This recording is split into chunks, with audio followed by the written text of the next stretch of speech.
کہ یہ پنجتن پاک ایسے تھے کہ جن کا اللہ نے تعارف کروایا. کئی حدیث قصہ میں ان کا جب مرکز ہوا تو حدیث قصہ میں ان کا تعارف کروایا.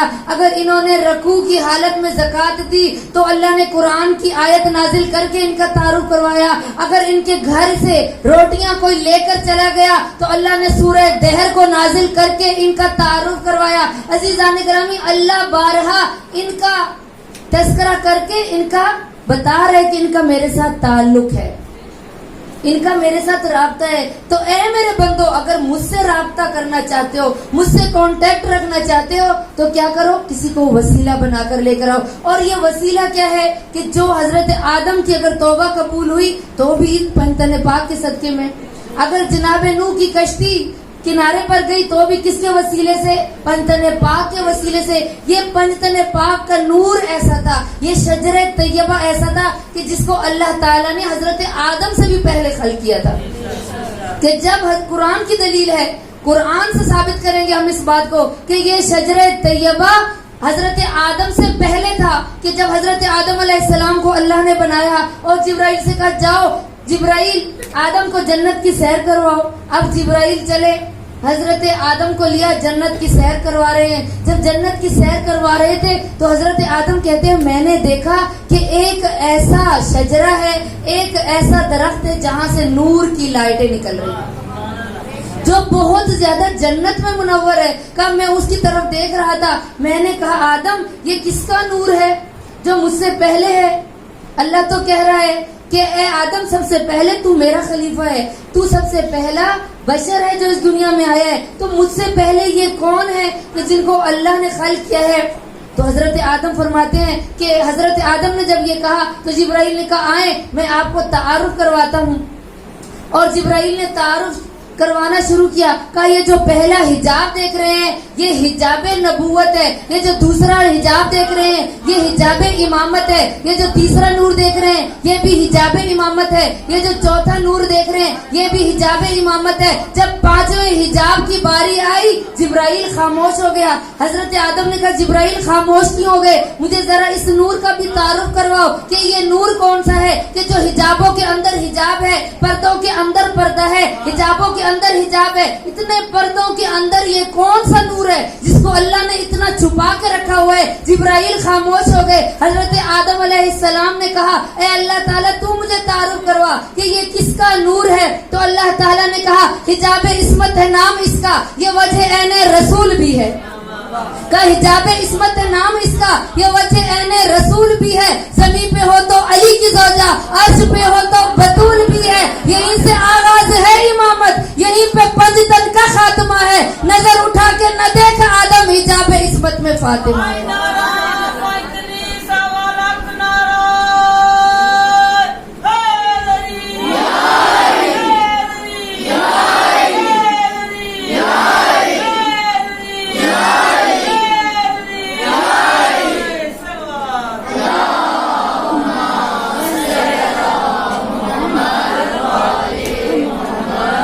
اللہ تعالیٰ نے جس ہستی کا خود تعارف کروایا اسے حضرت فاطمہ الزہرا کہتے ہیں کہ وہ آقا زادی کہ جو حجاب عصمت میں تھی، وہ اللہ تعالیٰ نے ان کا تعارف کروایا. اگر حدیث قصہ میں تو کیا کہا؟ یہ نہیں کہا اس چادر کے نیچے میرا رسول ہے، اس چادر کے نیچے اس رسول کے نواسے ہیں اور اس کا جانشین ہے، بلکہ کیا کہا ہم فاطمہ تو ابوہا و بالوہا و بنوہا. اس چادر کے نیچے فاطمہ ہے، اس چادر کے نیچے فاطمہ کے بابا ہیں، اس چادر کے نیچے فاطمہ کا شوہر ہے، اس چادر کے نیچے فاطمہ کے بیٹے ہیں. اور جب پنجتن پاک اکٹھے ہو گئے، میں پوچھوں گی حدیث قصہ پڑھنے والوں، آپ نے ابھی تھوڑی دیر پہلے حدیث قصہ پڑھی ہوگی. حدیث قصہ کے اندر اللہ تعالیٰ نے تعارف حضرت فاطمہ سے کیوں کروایا؟ تعارف کروا سکتا تھا کہ اس چادر کے نیچے رسول ہے، اس چادر کے نیچے اس کے نواسے ہیں، لیکن اس بیوی کا تعارف کروا کے بتایا کہ یہ بیوی میرے نزدیک بہت منزلت رکھتی ہے، میرے نزدیک یہ میری کنیز خاص ہے. اور جب پنجتن پاک چادر کے نیچے اکٹھے ہو گئے، کہا اتنا نور تھا کہ جبرائیل کہتا ہے کہ مجھے سمجھ نہیں آ رہی تھی کہ اس چادر کے نیچے کون ہے. فوراً اللہ تعالیٰ سے سوال کیا. حدیث کسا کے جملے ہیں, کہا یا ربی ومن تحت الکسا, اس چادر کے نیچے کون ہے؟ تو اللہ نے تعارف حضرت فاطمہ الزہرا سے کروایا. اور جب پنتن پاک چادر کے نیچے اکٹھے ہو گئے تو اللہ نے کیا کہا, عزتی و جلالی, اللہ کہہ رہے مجھے اپنی عزت کی قسم, مجھے اپنی جلالت کی قسم. کس چیز کی؟ اللہ اتنی قسمیں کھا رہا ہے. عزیزان گرامی, دنیا کا دستور ہے جب کوئی ہماری بات پر یقین نہ کر رہا ہو تب ہم قسم اٹھاتے ہیں, یا کوئی چیز ہمارے نزدیک بہت زیادہ اہمیت رکھتی ہو تو ہم اس کا تعارف کروانا چاہتے ہیں تو ہم قسم اٹھاتے ہیں. اب اللہ تعالیٰ اپنی عزت و جلالت کی قسم اٹھا کر کہہ رہے ہیں کہ مجھے اپنی عزت کی قسم, اپنی جلالت کی قسم, انی ما خلقت سماء مبنیتم ولا ارضا مدحیتم ولا قمرا منیرا ولا شمسا مضیتم ولا فلکا یدور ولا بحر یجری ولا فلک یسری الا فی محبت تحت الکسا. اللہ کہہ رہے انی ما خلقت, بے شک میں نے خلق کیا آسمان کو بنایا تو پنجتن پاک کی خاطر, اگر میں نے دریاؤں کو روانی دی تو بھی پنجتن پاک کی خاطر, سورج کو ضیاء بخشی تو بھی پنجتن پاک کی خاطر, اور اگر میں نے چاند کو روشنی بخشی تو بھی پنجتن پاک کی خاطر.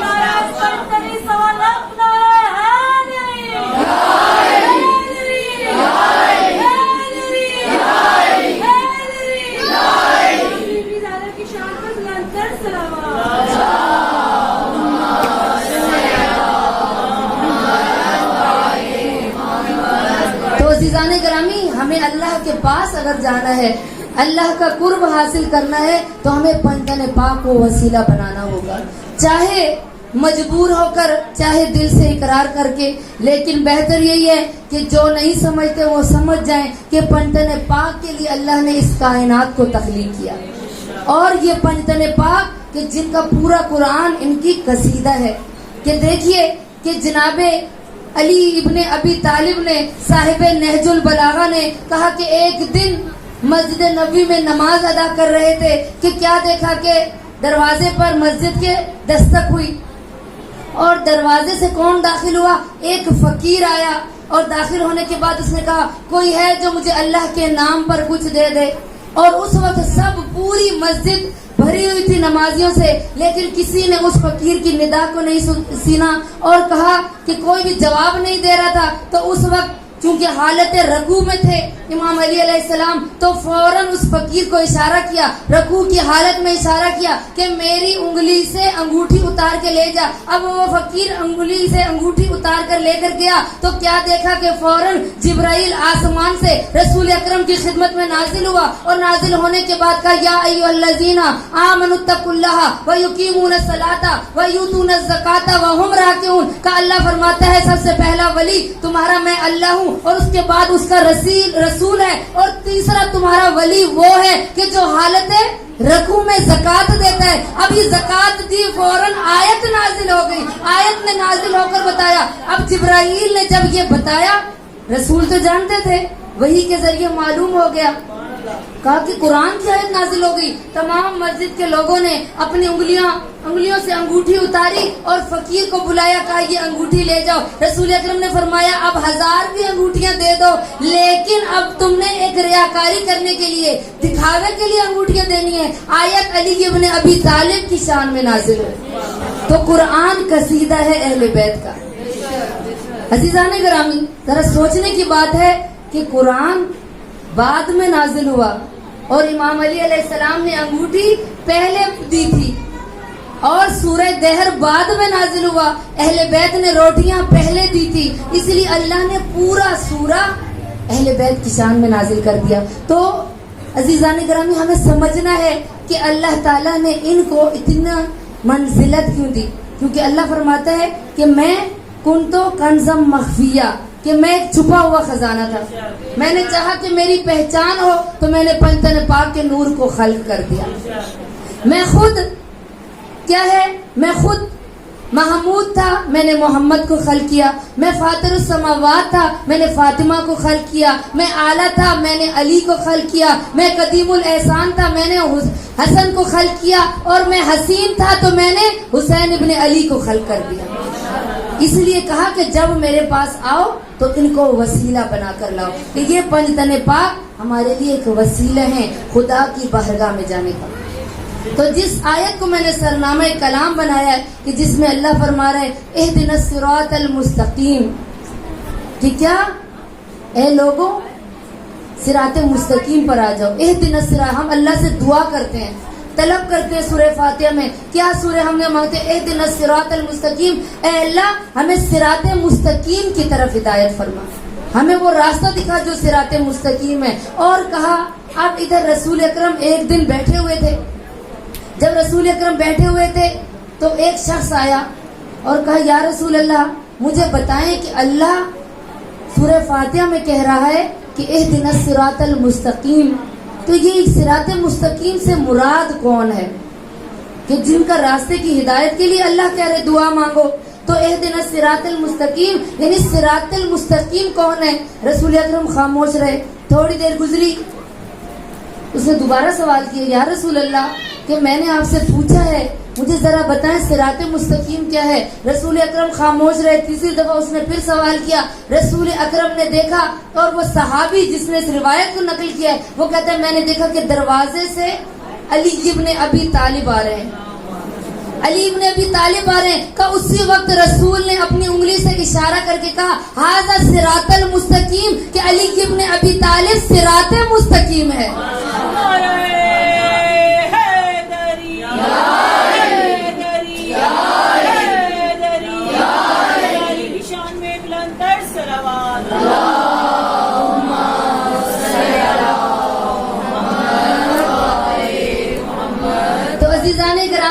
کہا کیا ھذا صراط المستقیم، کہ علی ابن ابی طالب صراط مستقیم ہے. اور پھر کہا کہ ساری دنیا ایک راستے پر جا رہی ہو اور علی ابن ابی طالب دوسرے راستے پر جا رہے ہیں، تو یہ نہ دیکھنا کہ زیادہ تعداد ادھر ہے، اگر علی اکیلا بھی جا رہا تو علی کی پیروی کرنا، کیونکہ علی کیا ہے؟ حق کا راستہ ہے. علی صراط مستقیم ہے، علی کا راستہ حق کا راستہ ہے. علی کبھی باطل کا نہ ساتھ دے گا اور نہ ہی باطل والوں کے ساتھ ہوگا. اس لیے علی ابن ابی طالب کو صراط مستقیم کہا گیا کہ وہ صراط مستقیم ہے. اور ہم سورہ فاتحہ میں جو کہتے ہیں اہدنا الصراط المستقیم، کہ یا بار الہ ہمیں صراط مستقیم کی طرف ہدایت کر. اللہ تو ہدایت کر رہا ہے لیکن اگر ہم نے نہ دیکھا تو ہم صراط مستقیم سے بھٹک جائیں گے. اور پورے صراط پر جو ہم نے سامنا کرنا ہے اسی صراط مستقیم کا کرنا ہے. عزیزان گرامی، علی ابن ابی طالب کی ہستی وہ ہستی ہے کہ جس نے ہمیشہ حق کا ساتھ دیا، جس کو کچھ نہیں پتا تھا وہ بھی علی کے دروازے پہ آتا تھا، جس کو کچھ نہیں آتا تھا چاہے وہ اپنی بیٹی سے مسئلہ پوچھتے تھے، چاہے وہ خود جواب دیتے تھے، لیکن جب ان کو بھی کچھ پتہ نہیں چلتا تھا تو وہ علی کے دروازے پر آتے تھے. لیکن تاریخ اٹھا کر دیکھ لیں، پوری تاریخ میں نہیں ملتا کہ علی بھی کسی کے دروازے پر گئے اور سوال کیا ہو کہ مجھے اس بات کا بتا دو، مجھے فلاں مسئلہ نہیں آتا، مجھے اس سوال کا جواب دے دو، وہ مجھے شریعت کا مسئلہ نہیں آتا. کہیں تاریخ نہیں ملتا. تو ہمیں فخر کرنا چاہیے، ہم نے اپنا مرشد اس کو مانا، ہم نے اپنا سردار اس کو مانا، ہم نے علی اس کو مانا ہے کہ جو ہمیشہ حق کا ساتھ دیتا ہے، جو کسی کے دروازے پر جھکتا نہیں ہے، ہمیشہ حق کا ساتھ دینے والا ہے، باطل کو چھٹلانے والا ہے، کہ جس نے اللہ کا سجدہ کیا، جس نے کسی بت پرستی نہیں کی، جس نے کسی بت کو سجدہ نہیں کیا، وہ ہمارا سردار علی ابن ابی طالب ہے.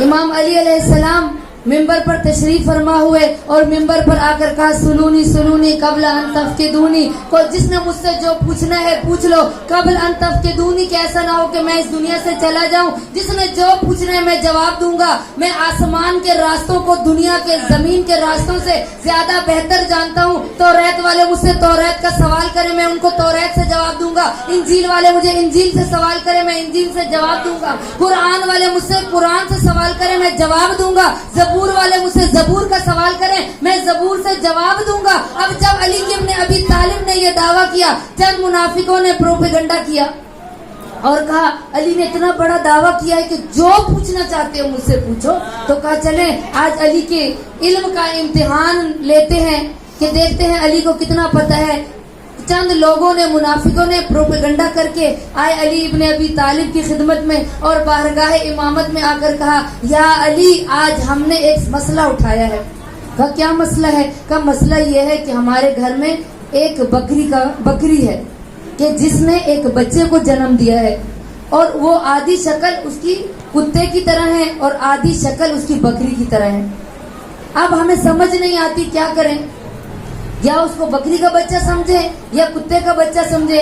امام علی علیہ السلام فرماتے ہیں کہ اس کے آگے گھاس ڈال کے دیکھو، اگر گھاس کو ہاتھ لگائے، گھاس کو منہ لگائے تو سمجھنا وہ بکری کا بچہ ہے، کتے کا بچہ نہیں ہے. کہا یا علی ہم نے یہ بھی کر کے دیکھا ہے، کبھی وہ گھاس کھانے لگتا ہے، کبھی وہ گھاس سے منہ موڑ لیتا ہے، کبھی گوشت کی طرح منہ کرتا ہے. یا علی فرماتے ہیں ٹھیک ہے اگر یہ بھی کر کے دیکھا ہے تو ایسا کرو اس کو بکریوں کے ریوڑ میں چھوڑ کے دیکھو، اگر وہ بکریوں کے ریوڑ کے درمیان میں چلے تو سمجھنا بکری کا بچہ ہے، اگر یہ شروع میں چلے یا بکریوں کے ریوڑ کے آخر میں چلے تو سمجھنا کتے کا بچہ ہے. کہ یا علی ہم نے یہ بھی کر کے دیکھ لیا ہے، کبھی وہ درمیان میں چلتا ہے، کبھی وہ آخر میں چلنا چاہتا ہے. یا علی فرماتے ہیں چلے یہ بھی کر کے دیکھ لیا ہے تو ایسا کرو اس کو بیٹھتے ہوئے دیکھو، اگر پہلے دونوں پاؤں زمین پر رکھ کر بیٹھے تو سمجھنا بکری کا بچہ ہے، اگر پچھلے پاؤں رکھ کر زمین پر پہلے بیٹھے تو سمجھنا کتے کا بچہ ہے. یا علی ہم نے تو یہ بھی کر کے دیکھ لیا ہے، کبھی وہ پہلے 2 پاؤں رکھتا ہے، کبھی بعد والے 2 پاؤں پہ رکھتا ہے. کہ یا علی فرماتے ہیں ٹھیک ہے اگر ایسا بھی کر کے دیکھا ہے تو دیکھو اس کے سامنے پانی رکھ کر دیکھو، اگر وہ چاٹ کر پیے تو سمجھنا وہ کتے کا بچہ ہے، اگر وہ ایسے ہی پی جائے تو سمجھنا بکری کا بچہ ہے. کہ یا علی ہم نے تو یہ بھی کر کے دیکھ لیا، ہم نے تو یہ بھی کر کے دیکھ لیا ہے، وہ کبھی چاٹ کے پانی پیتا ہے اور کبھی صحیح منہ لگا کر پانی پیتا ہے. تو جانتے نہیں تھے سوال کس سے کر رہے ہیں؟ جو مدینۃ العلم ہے، جو علی در جنت کا دروازہ ہے، وہ علی کے جس کو مدینۃ العلم کا لقب ملا تھا کہ جو وسیع پیغمبر تھا، جو جانشین پیغمبر تھا. سوال کس سے کر رہے تھے؟ کہ ایسا کرو چھری لے کر آؤ اور اس کو ذبح کرو، اگر انتڑیاں نکلیں تو سمجھنا کہ وہ کتے کا بچہ ہے اور اگر صرف آنتیں نکلیں تو سمجھنا بکری کا بچہ ہے. اب کوئی جواب نہیں دے سکتے تھے، خاموش ہو گئے. فوراً علی ابن ابی طالب کے قدموں میں گر کے یہودی تھے مسلمان ہو گئے اور کہا کہ یا علی ہم آپ کے علم پر ایمان لائے، آپ پر ایمان لائے، آپ ہمیں محمد کا کلمہ پڑھائیں. نہ ہی کوئی ہماری بکری ہے اور نہ ہی ایسی بکری نے کوئی جنم دیا تھا، آپ نے چونکہ دعویٰ اتنا بڑا کیا تھا اس لیے ہم یہ پروپیگنڈا کر کے سوال لے کر آئے تھے.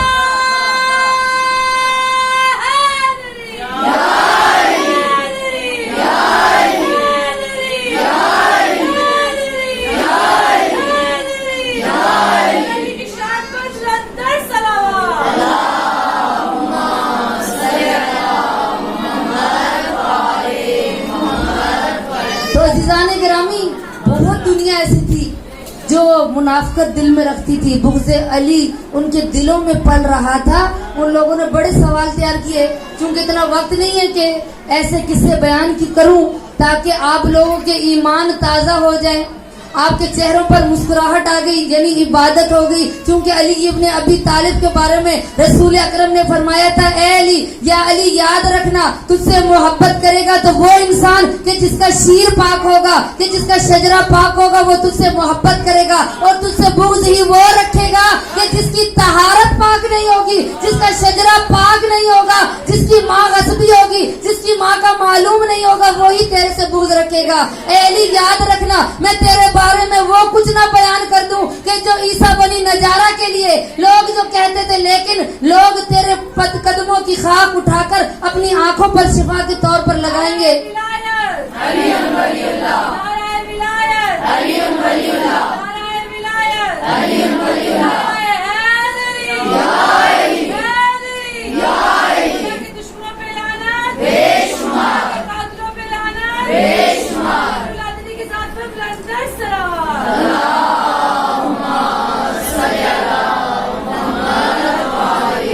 تو آپ کے چہرے تازہ ہو گئے. میں نے خود محسوس کر لیا کہ ہمارے چہروں پر مسکراہٹ آ گئی، ہمارے چہرے کھل اٹھے. یعنی علی کے نام لینے سے ہمارے چہرے کھل اٹھتے ہیں. تو یاد رکھیں کہ جب ہم علی کی مانیں گے تو ہمارا ایمان بھی تازہ ہو جائے گا، ہمارا عقیدہ بھی پختہ ہو جائے گا. تو عزیزان گرامی یہ علی ابن ابی طالب ہی وہ ہستی ہیں کہ جنہوں نے اسلام پر جب قربانیاں دی تو انہوں نے سب سے پہلے لبیک کہا، کہ جب رسول کو ضرورت پڑی نصرت کی تو بھی علی ابن ابی طالب نے لبیک کہا، جہاں کہیں بھی نصرت پڑی، نصرت کی مدد کی ضرورت پڑی رسول کو تو رسول کی آواز پر لبیک جس نے سب سے پہلے کہا وہ علی ابن ابی طالب ہے، کہ یہ علی ابن ابی طالب کہ جن کے بارے میں کہا کہ اللہ کا نور 3 دفعہ برسا، سب سے پہلے نور اللہ تعالیٰ کا برسا تو قرآن پر برسا، تو وہ قرآن بر گیا کہ جس کے قرآن کا لفظ لفظ پڑھنا عبادت ہے، جس کو دیکھنا عبادت ہے، یعنی قرآن نہیں پڑھ سکتے، صرف نگاہ کریں گے تو بھی عبادت ہے۔ اسی طریقے سے کہا دوسرا نور اللہ کا برسا تو بیت اللہ پر برسا، یعنی خانہ کعبہ پر برسا تو اللہ تعالیٰ نے اس کو بیت اللہ بنا دیا کہ جس کی طرف دیکھنا بھی عبادت ہے۔ اور تیسری دفعہ جو اللہ کا نور برسا وہ علی ابن ابی طالب کے لیے برسا، اس لیے علی ابن ابی طالب کے لیے کہا کہ انظر وجہ علی ابن ابی طالب، کہ علی کے چہرے کی طرف دیکھنا بھی عبادت ہے۔ 3 چیزیں عزیزان گرامی، قرآن کی طرف دیکھنا عبادت، خانہ کعبہ کی طرف نگاہ پڑے تو بھی عبادت، صرف دیکھنے کی عبادت، اور علی ابن ابی طالب کے چہرے کی طرف دیکھنا عبادت قرار دیا گیا، یعنی علی وجہ اللہ ہے، اللہ کا چہرہ ہے۔ عظمت امیر المومنین بلند ترین صلوات۔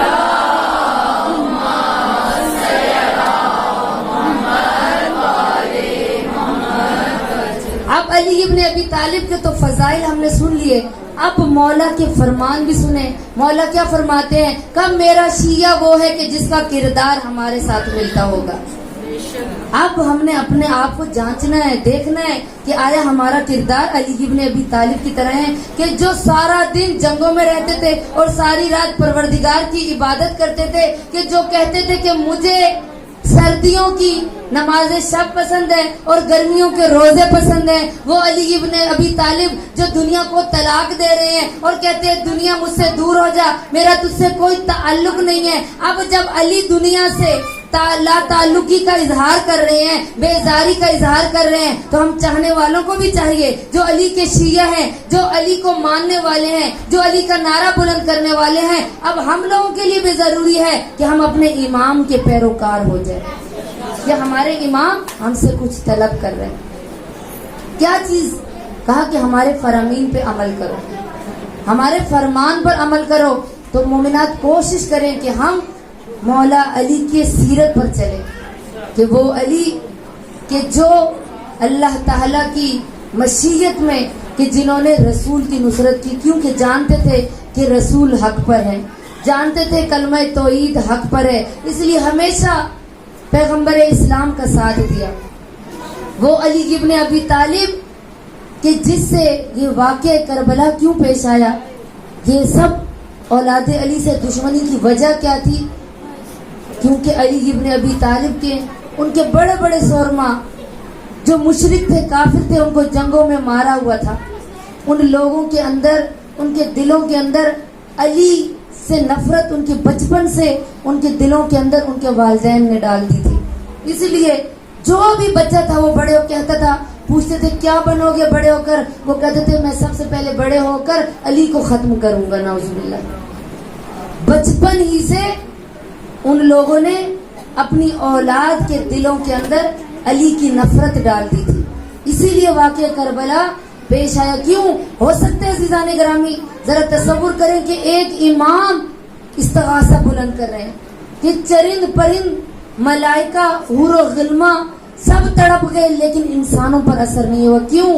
کیونکہ اس لیے ان کے دلوں کے اندر بغض علی تھا، اولاد علی کا بغض تھا، جس کی وجہ سے ایک امام اپنی نصرت کے لیے بلا رہے ہیں اور دنیا کی محبت نے ان کو گھیرے ہوئے تھا۔ تبھی تو امام حسین نے جو آخری خطبہ دیا، مولا نے بتایا کہ میں کون ہوں، کام جانتے ہیں آپ کون ہیں؟ کہا تمہیں پتہ ہے میرے نانا رسول ہیں، میرے بابا علی ہیں، میری ماں فاطمہ الزہرا خاتون جنت ہے؟ کہا ہم سب جانتے ہیں۔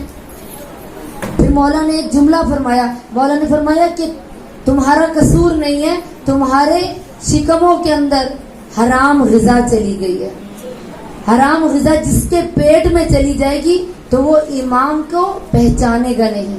تو عزیزان گرامی ہمیں بھی اس حسین کو اس وقت کے دور نے نہیں پہچانا, ان لوگوں نے نہیں پہچانا, تو آج ایک حسین پردہ غیبت میں ہے. اگر ہمارے اندر حرام غذا چلی گئی تو ہم اس امام کی معرفت نہیں حاصل کریں. معرفت کیا ہے؟ یعنی پہچاننا, بالکل ان کی زندگی کے اندر اپنے آپ کو اتار لینا. اس حسین کو نہیں پہچانا تو واقعہ کربلا وجود میں آیا. اگر ہم نے وقت کے حسین کو نہ پہچانا تو نہیں معلوم کیا ہوگا. عزیزان گرامی ہمارا کیا حشر ہوگا.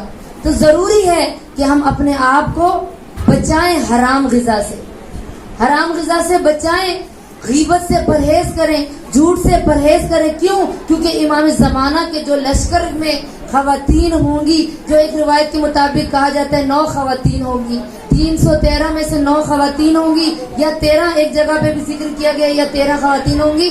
تو عزیزان گرامی کیا ہم اس میں نہیں ہو سکتے؟ ہو سکتے ہیں, اگر ہمارا کردار زینبی ہو جائے, اگر ہمارا کردار علی ابن ابی طالب کے شیعہ جیسا کردار ہو جائے, اگر ہم حقیقی شیعہ بن جائیں تو ہم اس حسین کی نصرت کریں گے. نہیں تو عزیزان گرامی وہ وقت کے حسین بھی پکارتے رہیں گے لیکن ہم ان کی معرفت نہیں حاصل کر سکیں گے. تو آج واقعہ کربلا جو وجود میں آیا, کیوں؟ اولاد علی سے دشمنی علی کی وجہ سے تھی. آج آپ کو پتہ ہے کہ 13 محرم کا دن ڈھل گیا اور کئی جگہوں پر آج امام حسین علیہ السلام کا سوئم منایا جا رہا ہے کہ 3 دن بے گور و کفن 72 کا لاشا کربلا میں پڑا رہا. کوئی دفنانے کے لیے نہیں آیا, کسی نے نہیں کہا کہ ہم رسول کی امت ہیں, کسی نے یہ نہیں سوچا کہ یہ 3 دن کا بھوکا پیاسا ہے, کسی نے یہ نہیں سوچا کہ یہ فاطمہ الزہرا کا لخت جگر ہے. 3 دن تپتے صحرا کے اندر حسین ابن علی کا لاشا پڑا رہا. اور آخر قبیلہ بنی اسد کی عورتیں کہا کسی کام کے غرض سے مقتل کربلا سے جب گزری تو انہوں نے دیکھا کہ حسین کا لاشا بے گور و کفن پڑا ہے.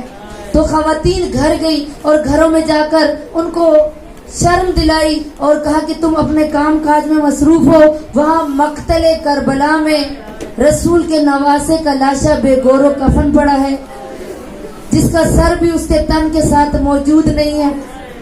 قبیلہ بنی اسد کے مرد کہتے ہیں اے خواتین خاموش ہو جاؤ, کیا تمہیں نہیں پتا کہ ابن زیاد نے اپنے سپاہی بھیجے ہیں؟ خواتین کہتی ہیں سپاہی سارے چلے گئے, ہم مقتل کربلا سے ہو کر آ رہی ہیں, آؤ اگر تم دفنانے کے لیے نہیں جاؤ گے نا تو ہم اپنے بچوں کو ساتھ لے جائیں گے اور ہم خود حسین ابن علی کے لاشے کو دفن کریں گے, ہم 72 شہدائے کربلا کو دفن کریں گے. قبیلہ بنی اسد کے لوگوں نے جب یہ دیکھا نا کہ ان کی خواتین باز نہیں آ رہی تو فوراً اپنے غلاموں کو ساتھ لیا, اور غلاموں کو ساتھ لینے کے بعد کوفہ کے راستے میں اپنے غلاموں سے کہا کھڑے ہو جاؤ اور دیکھنا کہ کوفہ سے کوئی ابن زیاد کا سپاہی نہ آئے, ہم جلدی جلدی 72 کو دفنائیں گے. کہ انہوں نے دفنانے کا ارادہ کیا تو یہ کیا دیکھتے ہیں کہ ہر لاشے کے اوپر اس کا سر موجود نہیں ہے. عزیزان گرامی اگر کسی کی پہچان کروانی ہو تو یا اس کے لباس سے ہوتی ہے یا اس کے چہرے سے ہوتی ہے. دیکھا کہ 72 کے تن تو ہیں لیکن کسی کا سر موجود نہیں ہے. پریشان ہو کر آپس میں جب باتیں کرنے لگے نا تو کیا دیکھا کہ کوفہ کی طرف سے گرد و غبار اڑا اور ایک گھوڑا سوار آ رہا ہے. گھوڑا سوار آ کر کہتا ہے اے قبیلہ بنی اسد کے مردوں, میں تمہیں بتاتا ہوں اور تم دفنانا شروع کر دو.